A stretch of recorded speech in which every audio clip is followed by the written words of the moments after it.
Shalom and welcome to our Shir Parshat Shavua, Parshat Shoftim. Parshat Shoftim is, as you've probably been reading the first 20 or 30 verses, is perhaps the most nationalistic parsha that deals with a nation or statewide situation of the Jewish people living in the land of Israel. Ask me why. Why? Because the subjects in front of us, as some of you have begun to read, deal with all major national subjects. Number one, Mishpat, Shoftim, the judicial system of Israel. Thereafter, we're going to see about the Melucha, the kingdom of Israel. Thereafter, we'll learn about the Kuhuna, the priesthood of Israel. And last, Nivuah, prophecy. And even later, at the end of Shoftim is a prelude to the next parsha, going out to war, an army going out to war. This is not, my dear friends, related to the individual per se. Rather, it's applicable to a collective, a unit, the nation of Israel. And therefore, we shall call it the mitzvot mamlachtiyot, the more republic type of mitzvot, nationwide mitzvot. That's our introduction. What you have on your work page in front of you is, the question is, why now? In the order of Parshiot, we can often learn and see that there's an idea for the consecutive Parshiot. There is something that sews together the former Parsha to this Parsha. Not by definition, but often we can tie together a relationship. So that's, you see in the introduction in front of you, I'm reading from the top, on the introductory page. Do you see it, gentlemen? Mm-hmm. I'm reading from the introductory page. You see it? Yeah. Since the Torah established at the end of the last Parsha the mitzvot of the three festivals. Do you see where I'm reading from, Moshe? Yes. Okay. Since the end of the last Parsha, we learned about the mitzvot of the three festivals to be fulfilled in Eretz Yisrael. The Torah now lays down the order of life in Israel. Okay? Mm-hmm. We learned about the Moadim, Pesach, Shavuot, and Sukkot. That's in relationship to a nation that's in the land of Israel. And now let's learn about other things related to the nation. For instance, number one, the judicial system. Look at me. What's the name of the parsha? Shoftim. Which means? Judges. Right, judges, and then Shotrim. So we have the judicial branch of Israel, and we have Shotrim, officers that will execute. Okay? This gentleman goes to Beit Din and he's asked to pay 5,000 shekels to the person that sued him. He says, I don't want to pay. You don't want to pay. We have ways of convincing you. Please go sit on top of him right now and force him to pay, for argument's sake. So, number one, we have the judicial system. We're going to see various details about it in a moment. Thereafter, we'll learn regarding the judicial system, the law of idolatry. Why will that be set out above and beyond other violations? The nation is about to go into the land of, which is populated by Canaanites. Canaan. Canaanites are idolaters. They believe in many gods, many powers in the world. They do not have an approach that is united, one approach, like monotheism. Therefore, Moshe Rabbeinu, in the book of Devarim, Deuteronomy, which we said is his last 36 days of his life, all of this Chumash, the fifth Chumash, is only 36 days in its until Moshe passes away at the end of the book, again, the end of the Chumash. Moshe Rabbeinu, many of his speeches are getting the nation ready to enter into the land of Israel and encounter a nation in war, if there's no choice, if there's no peace, or they don't leave. And we have to obliterate idolatry. Yesterday we had a learning session regarding the Kuzari. We'll have another one today, God willing, in the afternoon at 3 o'clock. And the Kuzari opens up with his meetings or encounters with the philosopher, with the Christian theologist, the Muslim theologist, and so on and so forth. And we asked, what do we need this in this book of faith for what? And we answered, in the name of Rav Tzvi the Cook, that first, before we attain real true, authentic faith, we have to get rid of false ideas, misconceptions of what Judaism is about, what godliness is about. Here, idolatry is rampant all across the country in the land of Israel. We got to obliterate, we got to get rid of it. And therefore, we got to make sure the nation will have fear. There's going to be a negative prohibition, mitzvah lo ta'aseh, of idolatry.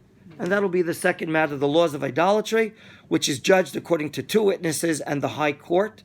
High court could mean 23, as the Mishnah says in Sanhedrin. In the oral Torah, we come up with a tractate that deals with the different courts. It's called Sanhedrin. We have different compositions of courts. The minimal court is how many judges? The minimal, three judges. And they can deal only with basic matters. But a court of 23 can deal with dinei nefashot, capital punishment. But of course, it has to be according to two witnesses and the high court. We'll deal later. I'm reading the introductory page. The appointment of the king of Israel by way of a prophet to lead the nation both internally and internationally. We'll talk, is the king mandatory to have? Is it not mandatory to have? Who? Is it a mitzvah or not a mitzvah? We'll see several understandings. And fourth, the laws of Kohanim, right? They're the elite unit chosen by God to be serving Hashem. So without further ado, and later will be cities of refuge. Cities of refuge in case someone by accident, what? What can he do? He can run to the city. The city of refuge, the word city of refuge in Hebrew, do you remember? Has to do with the ministry of absorption. No? Malti? No? Ir Miklat. How do you say the ministry of absorption? Misrad? Happening. Haklita. Haklita. You're talking about the ministry of interior. Yeah. Okay? So let's now go. I would like to read the verses and understand the basic meaning. And when there'll be a need, we'll get into a major subject. Okay, gentlemen? I'm reading. Yes, questions?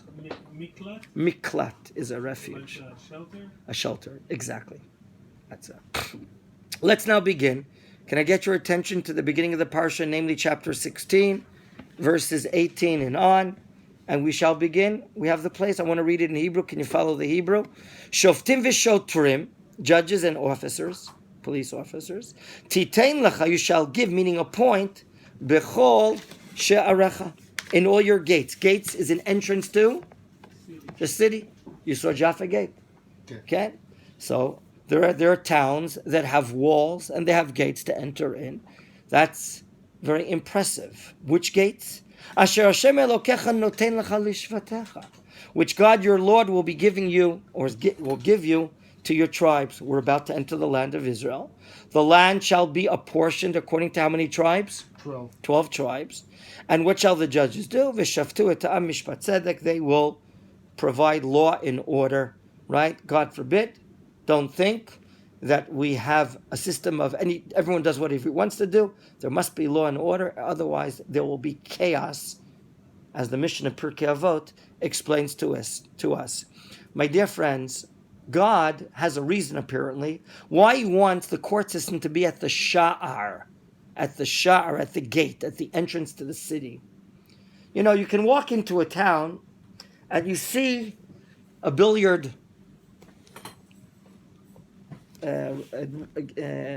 game building, or you see betting areas, or horseback riding races, or a sports rink at the entrance to the city. That says something about the values of the town, what's important to them or less important to them.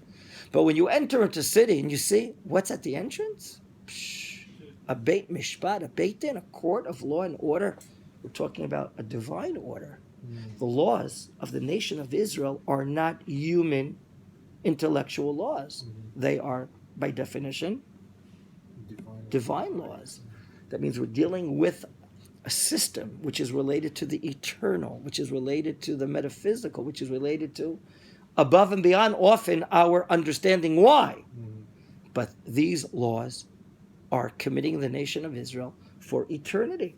If that's at the entrance to the city, well, that tells you apparently what's more important than the Tokyo Games. Is it in Tokyo or is it the city? They're in Tokyo. The Tokyo Game. Okay, so that's maybe the meaning why it's at a sha'ar at the entrance to the city. Okay. By the way, what do you put on the side of the sha'ar? Mezuzah. A mezuzah. Has anyone seen when you go into the old city? Have you seen the mezuzot? The biggest one ever. The biggest ones, aren't they? The large. You saw it last night walking in. I didn't see it this time, but I saw it when I was on Okay, so it's very impressive. Moshe says a very large mezuzot that are very impressive looking on the shar. Which side of the shar when you're walking in? On the right hand side. On the right hand side. Oral Torah law. The Torah continues. Any questions or comments? Yes. I was just picturing myself. When God says you have to make a beit din in the gate. This is where people portray heaven. When somebody goes to a divine place, there's always a judgment at the gate, and then you get inside the whole place. So he's trying to make Eretz Israel like the divine holy land. It's the land of mishpat. Yeah. Isaiah, is it Isaiah or Yirmiyahu? Zion b'mishpat tipadah. Zion shall be redeemed with judgment, with court systems. Right. Okay, the court systems we have today, obviously based on British constitutional law, is not the natural system of the Jewish people. That's here temporarily. God willing, as the nation becomes closer and closer to its authentic nature and culture, those will melt, they will go away, and we'll have Torah law. We're going to be at a much higher level that we can be more capable of keeping Torah law as well, by definition. We're en route to having Hebrew law, they call it as well here. The Torah says, let's continue reading, make me more swift now, verse 19, second verse, Lo tateh mishpat, you're not allowed to tilt the law. Lo takir panim, you can't show favoritism. Panim, look at me. Panim means face. The expression lakir panim, to recognize a face, is, because I know you, I'm going to show you favoritism. No such thing. We need dayanim that go straight, that are honest. Honesty in Hebrew is called yosher. Have you heard of the word yosher? Yes. Honesty. Oh, you gotta replenish. Please tell me. I'll go and get it. No. Sit there. We can get it. The other room. I got it. How did you? Okay. We also Throw it quickly. Oh, that was fast. Yosher. Thank you very much. Yosher, from the word yashar. What does yashar mean? Straight. Yosher is honesty. Yosher is honesty. We need judges, of course, that learn Torah, that have good attributes, that have yirat shamayim, and will judge according to honesty. For instance, the Torah says, "V'lo tikach shochad," no taking bribery, ki hashochad ya'aver einei chachamim, that will blind even the eyes of chachamim. Moshe is a judge in the court. He learning. I bring him over. I have a case coming up. I bring him over a platter of fruits and vegetables as a gift. Oh, I'm sorry. There's a tale. Okay. We had an anniversary last week, a week and a half ago, a wedding anniversary. And our kids bought us, and they sent with a messenger a lovely platter of fresh fruits cut up, all different things for anniversary. They all chipped in and sent us a blessing. If you were a judge and I brought you this platter of lovely fruits and vegetables, and I'm being judged by you, that's not right. No gifts. Gifts. Oh, you're so pleasant. I may look at your case differently. You may judge my case differently, and so on and so forth. V'salef, and it may pervert divrei tzadikim. Okay, let's go on. Tzedek tirdof. What word is repeated? Verse 20. Tzedek tirdof. Do you see that verse? What's unusual? That the word tzedek is repeated. I want to remind ourselves, Chumash Devarim, the fifth book, is a little different than all the other books. We mentioned it about 2 months ago, prior to the end. Can you close the door, please? Thank you. We mentioned, do you remember what's the opening of the book of Devarim, the first 3 words? Eila Devarim Adiber Moshe. Are these the words that Moshe spoke? Is that the beginning of the book of... And we said that the book of Devarim opens up with the words of Moshe. Again, if it's too cold, you can make it higher.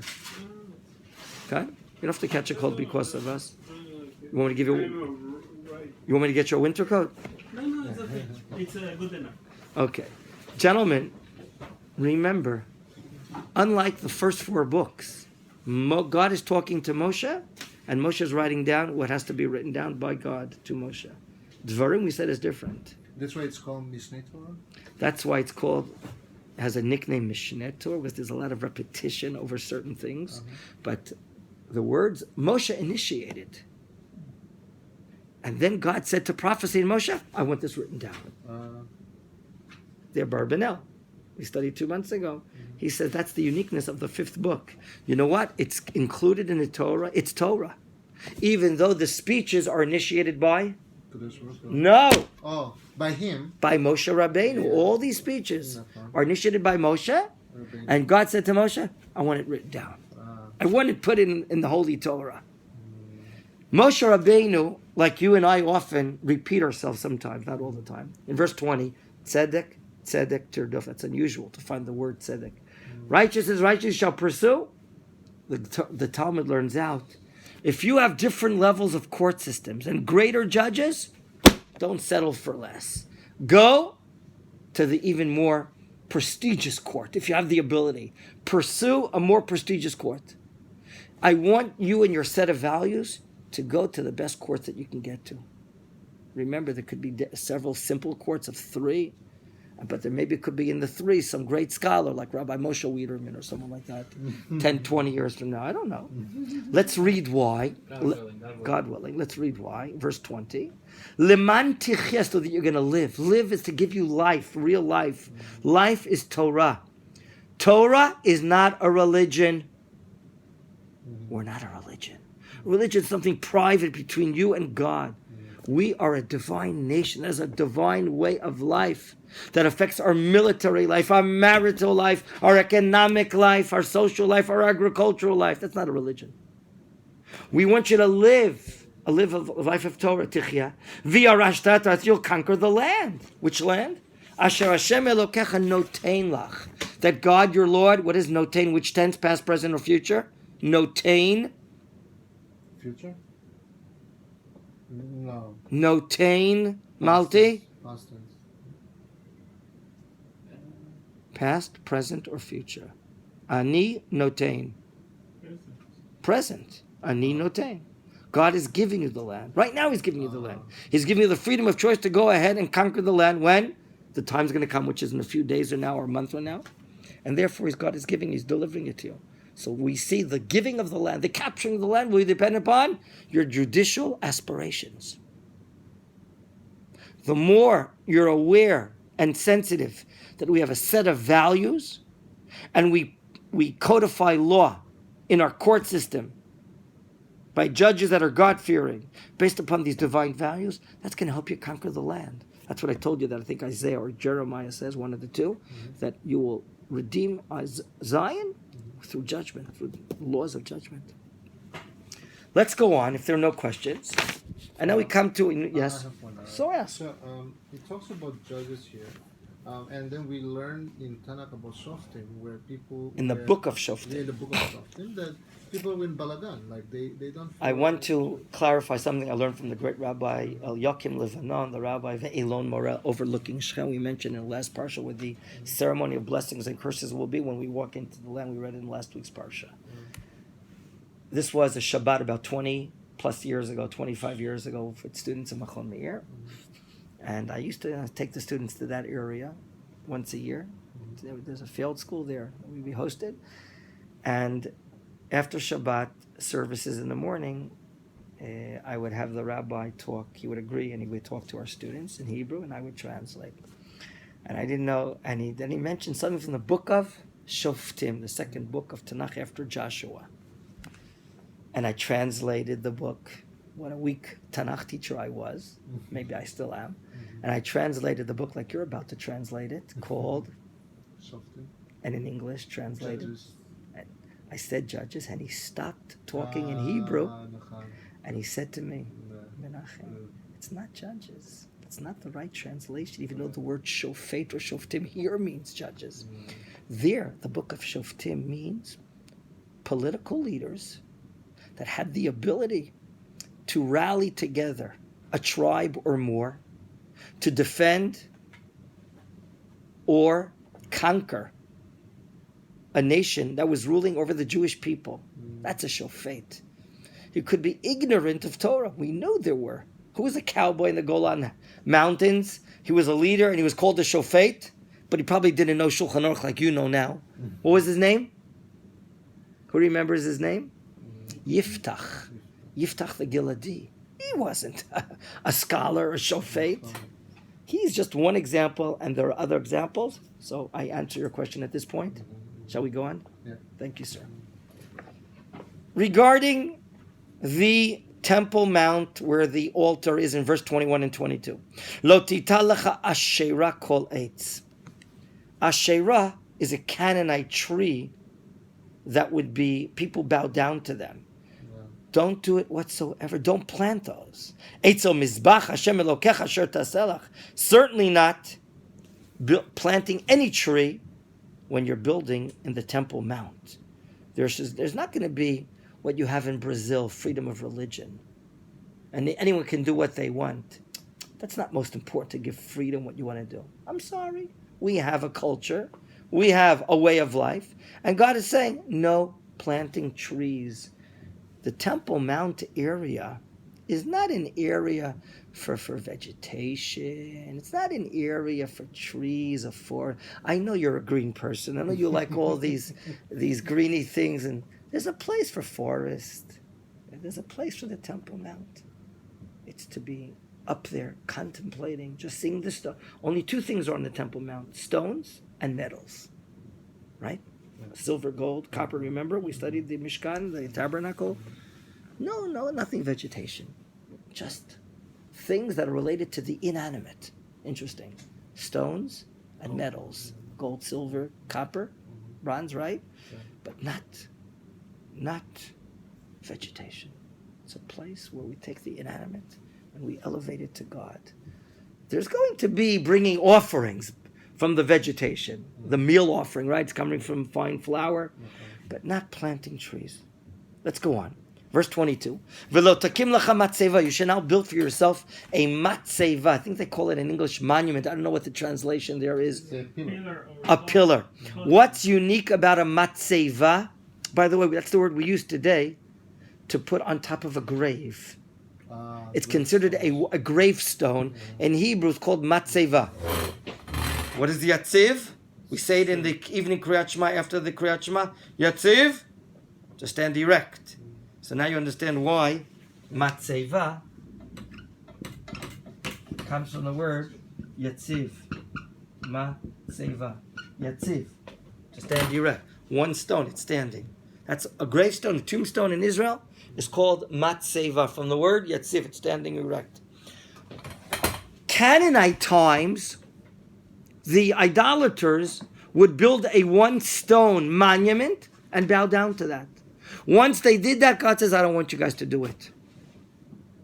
Avram Avinu did build, or Yaakov Avinu did build a matzeva. But from Sinai and on, it's disallowed. Are you aware that when the tabernacle would be destroyed in Shiloh, for instance, there would be times that the Jewish people could build in their backyard what? A private altar. The word for altar? Thank you. Mizbeach. Pronounce it? Mizbeach. Okay? An altar is called a mizbeach. Mizbeach. Now, they find the altar in of Joshua. Tel Beersheba. They say that the water, they use the Canaanites, that they have horns in the. It could be. They still use in Shechem.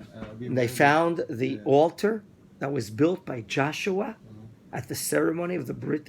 Famous, famous Christian archaeologists came in diggings in 20 years, 30 years ago, and they dug and found the altar on Mount Eval. I saw it with my own eyes from a distance from a few kilometers, and they found it, a very famous finding on Mount Eval, the altars.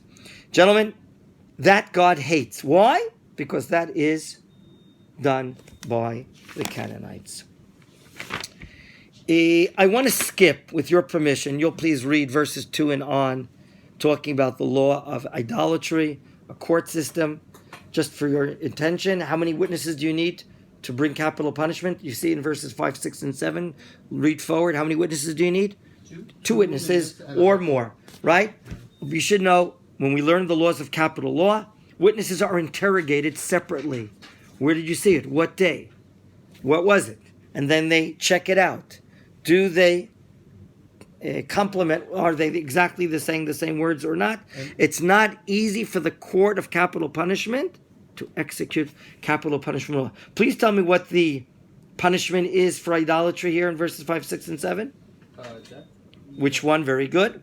Why do I ask which way of dying? How many ways of capital punishment are there? 4. Skila, Sreifa, Hereg, V'chenek. Repeat in Hebrew. Skila. What is skila? Stoning. Sreifa, burning. Burning lead down one's throat, God forbid. Skila, Sreifa. Hereg, killing him with a sword. And chenek. Sounds like strangulation. Chenek, the chet. Okay, which of the 4 is idolatry? Stoning, the most severe. We mentioned the 4, which is the wording of a Mishnah, chapter 6, Mishnah 1 in Sanhedrin, according to the degree of severity. It's the most painful one. It's not, you die. You could die with more pain or affliction. You could die with less pain or affliction. In any event, I want to skip now, with your permission, to verse 8. And I want to talk again about the court system of Israel and what happens when 2 different courts treat a matter differently and we don't know how to make a decision. Is there a ladder of preference? Is there a ladder of great value to go to a greater court? Let's see it for a moment right now, verses 8 and 9. Ki, when? Yipalei mimcha davar lamishpat. When something, a matter of judgment, will be hidden from you. It'll be a pele, nothing to do with the Brazilian soccer player. It'll be a pele. A pele, you should know, is a wonder. Right? In Hebrew, it's interesting. It matches the person there. Right? Ki yipalei mimcha davar. When the matter will be hidden, meaning separate from you. It'll be hidden from you. You don't know how to judge it. In what matters? For instance, bein dam ledam. Follow the Hebrew.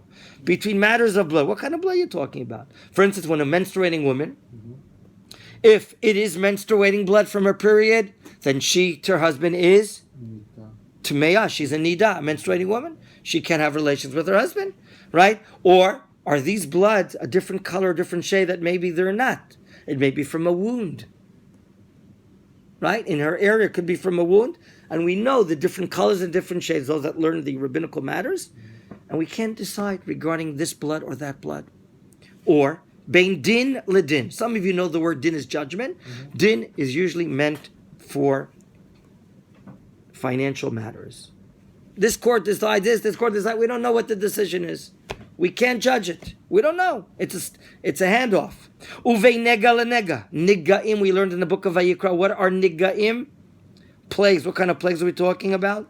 For instance, give me a name of one plague. A skin plague. Tzara'at. What is tzara'at? Leprosy. Is it?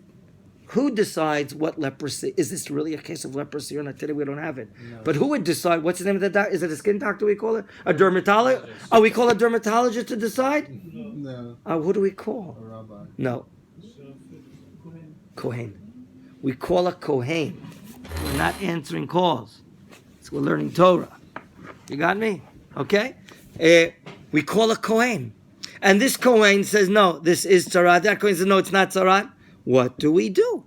Divrei rivot b'sharacha. We have conflicting decisions in your gates. Gates referring to courts.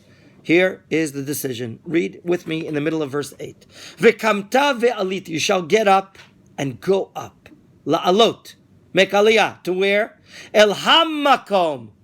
There's the name of a city that in all of the Chumash, there are hundreds of times it's referred to as Ha-Makom, which means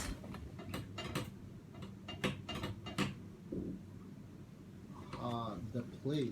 The place, which we know in the oral Torah is Yerushalayim. Yerushalayim. Where in Yerushalayim? Beit HaMikdash. The Beit HaMikdash area. You know what you're going to do? You're going to go to the place. Do you see the capital Hey? It's as if it's a capital T-H-E. You're going to go up to Machon. Which place? Asher Yivchar Hashem Elokecha Bo, that God shall choose. The Torah leaves the most holy city and mountain hidden from us. Do you know why? Does that bother you? That Yerushalayim is not even mentioned in the Chumash? Not at all? I thought Lavan is... You're right, the Lebanon, the white mountain, Lebanon, because it white, God bleaches our sins. The nickname is called Lebanon, but you and I will not find, not even once, Yerushalayim.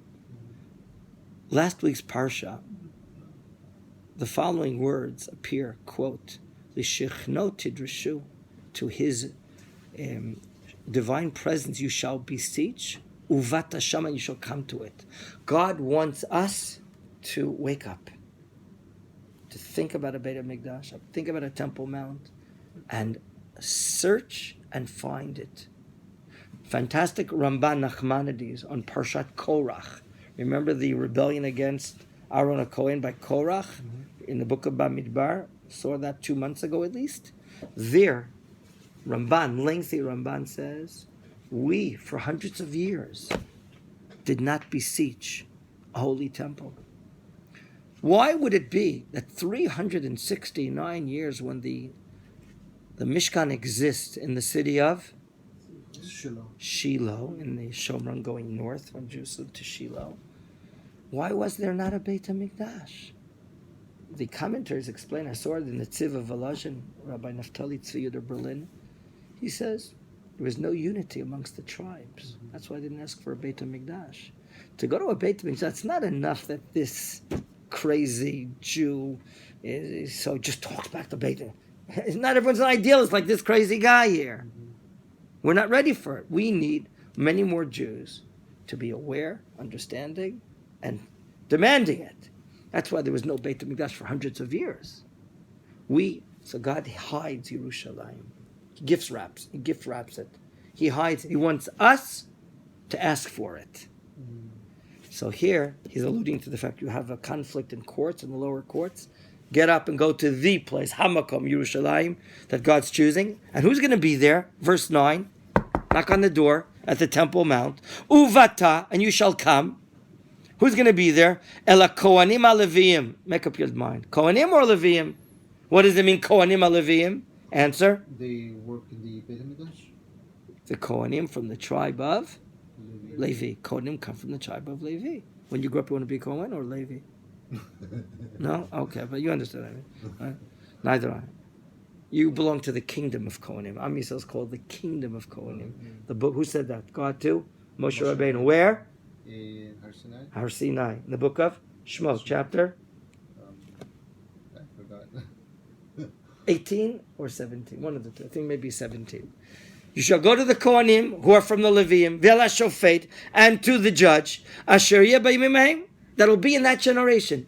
Don't say your grandfather told you that the judges have long white beards and peyot, and you go where, and he has a cowboy hat, and he has the boots up to you know where, and he's really cool looking sunglasses, and he's a shofet. The Talmud says, quote, Yiftach bidoro kishmuel bidoro. What did I just say? Yiftach bidoro. What does a door mean?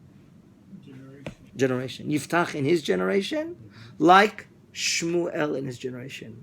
What does that mean? What God gives us as leaders, don't complain and say, well, it's not like we used to have old times, and we're going to ignore him, we're going to not even take heed to whatsoever. Respect the leader of the generation, whoever he is. You know what? Often the leader mirrors the height of the generation, or the low height of the generation. Yiftach was a very un-rabbinical leader. He was the leader that led the Jewish people to war against, was it Ammon, that was about to knock out the tribe of Gad in the Giladi mountains. Respect him just like you respect Samuel the prophet. That's what the Talmud says. Samuel the prophet was one of the greatest prophets ever. Shmuel the prophet, wasn't he? So you go up to the Beit HaMikdash, there's a mitzvah for you to recognize whoever the leaders are, the judges are, you respect them. Don't say, well, yeah, he's wearing a knitted kippah, he's not any good. No, don't say that. V'darashta v'gidulcha, you'll beseech it and they'll tell you at Devar Mishpat. Okay, we're told what happens when you have conflicting decisions by different courts and they can't decide what the law is. You go up to the highest court that sits where? Hamakom. Where's Hamakom, you said? Wow. The oral Torah teaches us. The high court, called in this former Greek word, called what? Letter Samech? Very good. Moshe. San, head, rin. San, head, rin. The Sanhedrin, which is a court of how many members? 23? That's incorrect. 70, Shivim. 70. That number comes for the court that Moshe appointed when he couldn't take all of the burden at Sinai. Mm-hmm. Who suggested to make such a big court? Yitro, his father-in-law. And it was accepted. Even though he was a Gentile and not a Jew, he gave us a division of labor, a system, how to be very ya'il, how to be very efficient in taking care of cases. You're going to come up to there, and you're going to listen to the high court. And now, as we're about to read what you have to do when the court decides, but before we read it, Renan has a question. In the last Parshat, we see many times they say like, the place that I will choose to... That's repeated here again. Yeah. All the time. It's The hidden. place that It's we gift choose. wrapped. God will choose. God chose the temple. Asher Yivchar Hashem. Did you see the God's names mentioned there? God will choose this. God could have said, I'll make it in the... I'll make the Sanhedrin in the Astrodome in Houston, Texas, or something like that. No. He doesn't want it in the Astrodome. He wants it where? In Yerushalayim. Where in Yerushalayim? Har... Not Har Tzion. What is it called? Har HaMoriah. Another nickname. Hara Bayit. Several nicknames. The mountain of the house. The house. Or Moriah. Why is it called Moriah, my dear friend?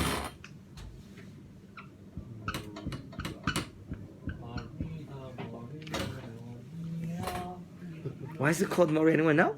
No. Torah.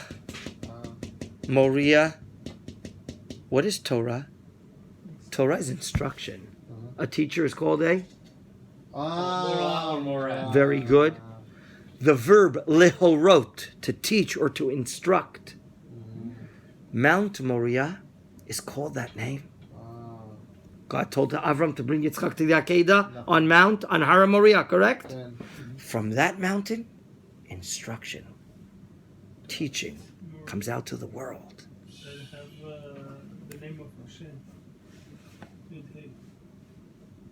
That's right. Very good. I didn't think about that. You see what Renan says, gentlemen? Yeah. Mor Yud Hey, the teaching of God. Very nice, Renan. Thinking about the essence of the word, the root of the word. Very good.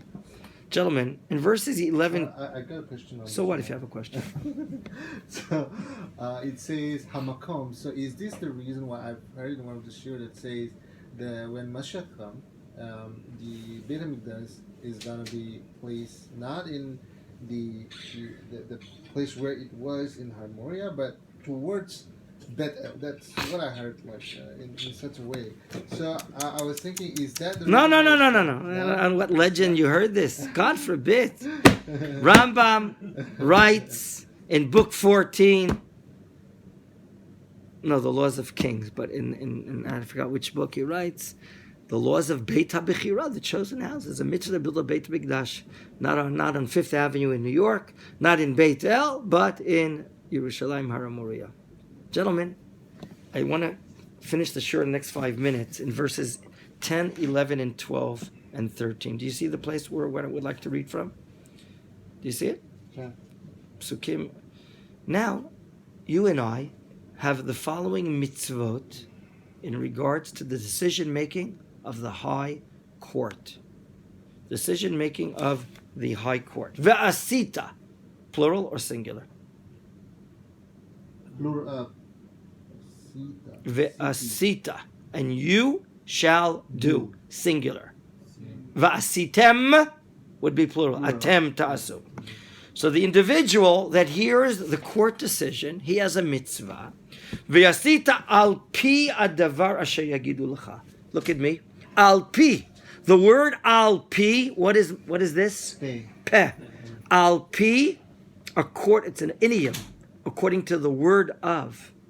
You shall do according to the word that they shall tell you. Who is they here in this pasuk, please? Who's the subject? The Sanhedrin? Very good. The high court, the Sanhedrin. Whatever they tell you to do, you have to do. Minamakomo, from that place. That place causes their wisdom, the divine presence in them, their understanding. They're not going to ask God in prophecy, what should we do? They're going to hear the case. They're going to open up the Talmud.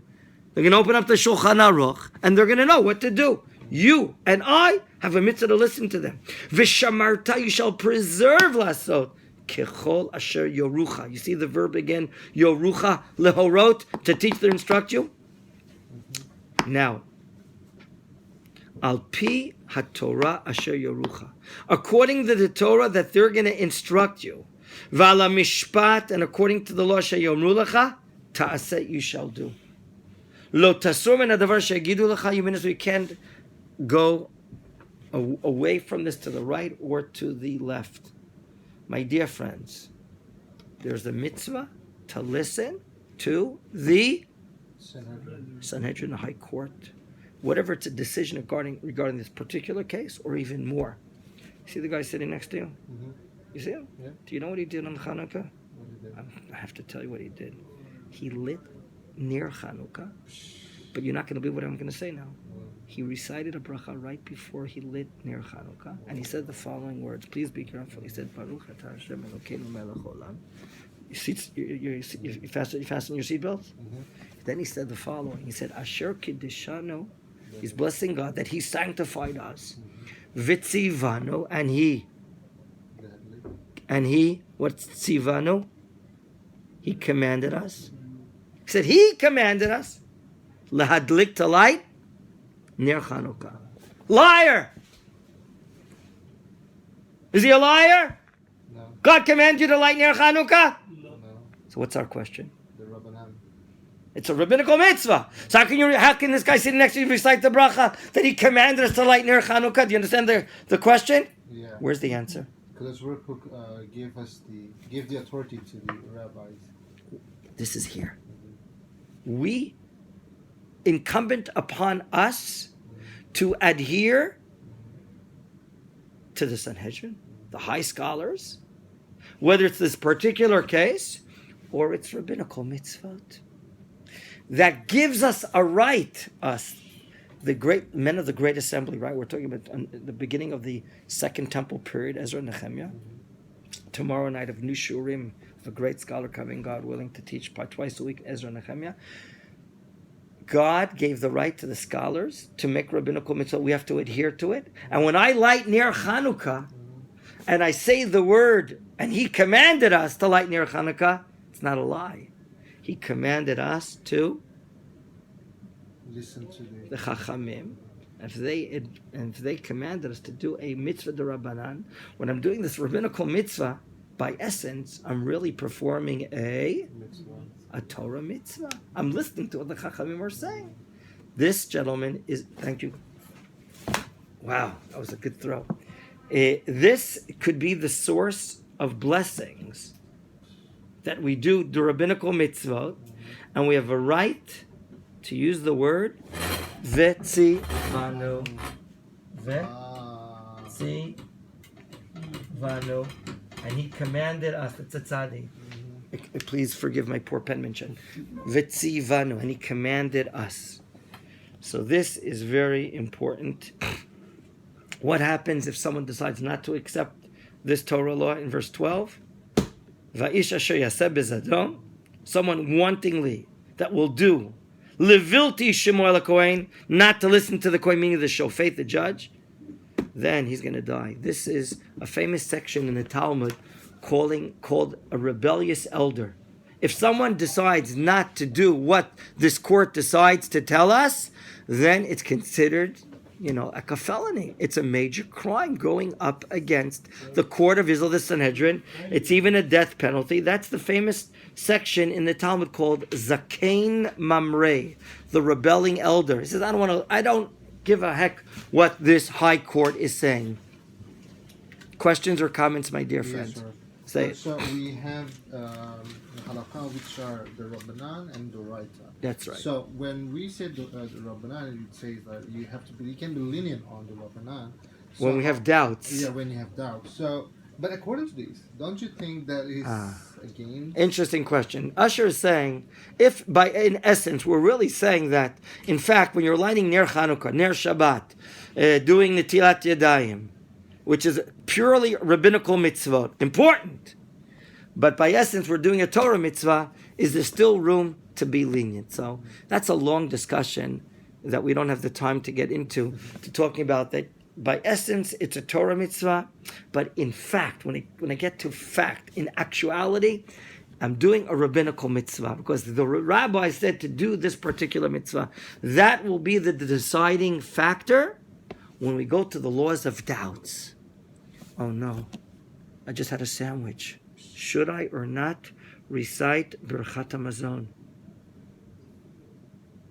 I don't remember if I said it or not.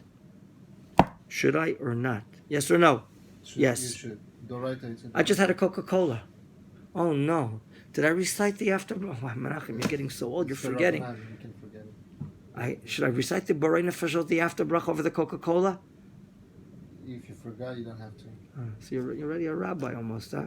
You're giving psak halacha. He's correct. Because the after bracha over Coca-Cola is the after bracha called Borei Nefashot, Rabbi. That's purely rabbinical mitzvah. But the Birchat HaMazon, the grace after meal, after eating bread, is what? Where does it state it? Chumash. Which Chumash? We just read it. Dvarim, chapter 8. Very good. Verse 10. There you go. From 8 starts. The 8 is the seven fruits of the land of Israel. Yeah, How do you know all this by heart? It's fantastic. This one is here. Ve'achalta, and you shall eat. Vesa, vata, and you shall be satiated. Ve'rachta, and you shall bless. That's the source of Birchat HaMazon, the grace after meal from the Torah. And that ends our first year in Parshat Shavua this week. I hope you learned beautifully, all of you. Shalom, and have a nice day. Signing off.